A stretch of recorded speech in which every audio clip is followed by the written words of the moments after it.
Asalaamu calaykum soo dhawaada saaxiibayaal isku soo noqod wanaagsan iyo fiideo cusub kuwa channelka ku cusub subscribe noo saara haddii aad hore noola joogtayna soo dhawow fiideoga like noo saar si aan u gaarno hadafkeena. Haatanna waxaan yahay runtii muuqaal adiga wada sugaysana ahaa sida loo samaysto account buyer inta badan lacagaha waxaan kula baxnaa account buyer marka walaal maanta waxaan ku tusayaa sida aad u samaysan lahayd account buyer sanadka markuu ahaa 2022 muuqaal hore ayaan kasoo sameeyay ka waa soo wada daawateen maanta waxaan doonayaa sanadan aynu marayno 2024 muuqaal kale inaan ka sameeyo sida aad u samaysan lahayd buyer ka laba qaab ayaa loo isticmaalaa mid application haddii aad Android sidato iOS na waxaad ka isticmaalaysaa ama iPhone haddii aad sidato Google ka aad ku isticmaalaysaa adigoo ku qoraya buyer.com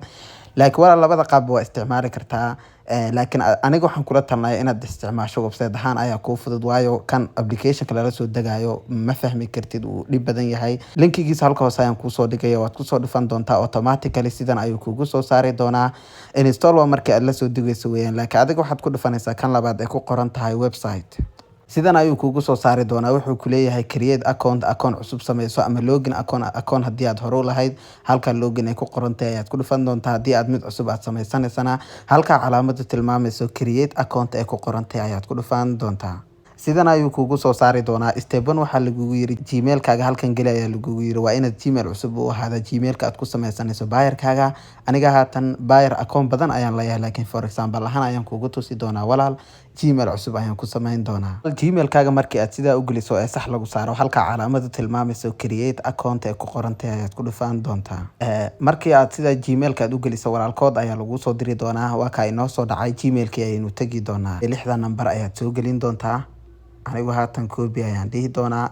website-kii buyer-ka ayaan ku noqon doonaa koodkii ayaan halkaa gelin doonaa kadibna halkaa calaamada tilmaamayso create account ay ku qoran tahay ayaad ku dhufan doontaa step 2 ayaynu weli ku guda jirnaa walaal inta ugu muhiimsan waa intan screenshot ayaa sidaas ugu qaadan doontaa kadibna meel waxaad ku qarsan doontaa aan qof ka arkayn waayo password-kaaga iyo buyer ID-gaaga qofka hadduu haysto lacagaha kugu jira waxaa laga yaabaa inuu ka hadirsado marka screenshot ka qaado ama warqad ku qoro waa inaad meel ku xafidataa intan waa buyer account-kaaga oo dhan inta anagu haatan screenshot ayaynu ka qaadanaya adigana screenshot walaal ka qaado meel ku save garayso marka haatan nagasta meesha ku qoran tahay ayaynu ku dhufan doonaa sidan ayaa lagugu soo saari doonaa stepkii ugu dambeeyay aynu maraynaa oo step 3 halkan magacaaga caadiga ayaad ku qori doontaa for example lahan waxaan ku qori doonaa tijaabo magacaaga labaad ayaad halkan ku qori doontaa aniga tijaabo ayaan ku qoray halkana country ayaad dooran doontaa waa inaanad Soomaaliya aanad dooran laakiin wadamada kale waad dooran doontaa for example ahaan Turkiya Germany United Kingdom United States intan oo dhan waa mid ka dooran doontaa aniga haatan Turkiya ayaan dooran doonaa haddii aan kugu soo celiyo walaal halka magacaaga caadiga ayaad ku qori doontaa halkan magaca aabaha ayaad ku qori doontaa halkan wadanka ayaad ku qori doontaa inta walaal markii aan dhameeyo halka dhan ay ku qoran tahay ayaan ku dhufan doonaa sidan ayaa lagugu soo saari doonaa haatan baayirkeeni waanu sameynay intan waa inta markii aan kuu soo sheegay waa inta ugu muhiimsan weeyaan walaal screenshot ayaad ka qaadan doontaa ama warqad ayaad ku qoran doontaa kadibna meel ayaad ku save garaysan doontaa qof hadduu ogaado sidaan hore kugu soo sheegay buyer ID-gaaga iyo password-kaaga dabcan lacagta kugu jirta waa ay ku deysay khalaas haatan buyer-kii wuu inoo samaysan yahay halka settings-ka ay ku qoran tahay ayaynu ku dhufan doonaa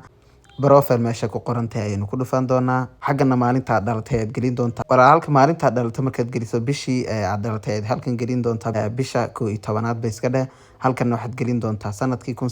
1999 aadu intaad jirtid ayaad ku qoran doontaa waa inuu da'daadu ka weyn tahay 18 sano halkana country automatically waa uu ku saaran yahay markaad soo sameysanayso waxba kama bedelaysid haatan halka goonagasta ku qoran tahay ayaad ku dhufan doontaa haatan security meesha ku qoran tahay ayaynu ku dhufan doonaa waxaad doonaysaa inaad buyer account-kaaga aad yacni tuugadii waxyaabaha aad ka ilaaliso si aanay tuugada kugu soo dhicin mar walba aad buyer-kaaga aad galayso gmail-kaaga ayaa lagugu soo diri doonaa code inaad adiga tahay xaqiijinaya sidoo kale number-kaagana code ayaa lagugu soo diri doonaa taa waxaa cadaan u noqonaysaa in buyer-kaaga qof aan adiga ahayn aan soo geli karin marka sidaas ugu dhigto halkaas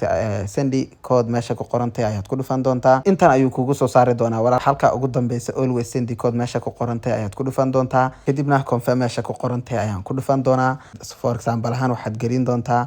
1 2 3 laakiin adigu koodkaaga waa inuu ahaada kood 3 number ku saabsan kadibna okay meesha ku qoran tahay ayaynu ku dhufan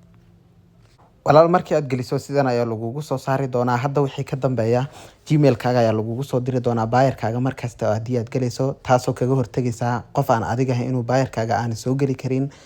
marka saaxiibayaal waad fahanteen baan u maleynayaa muuqaalkeena intaas ayuu ku saabsanaa marka walaal mar labaad iyo mar saddexaad waxaan kaa codsanayaa muuqaalkan haddii aad wax ka faa'iiday inaad muuqaalka like saarto channelkan aad subscribe noo saarto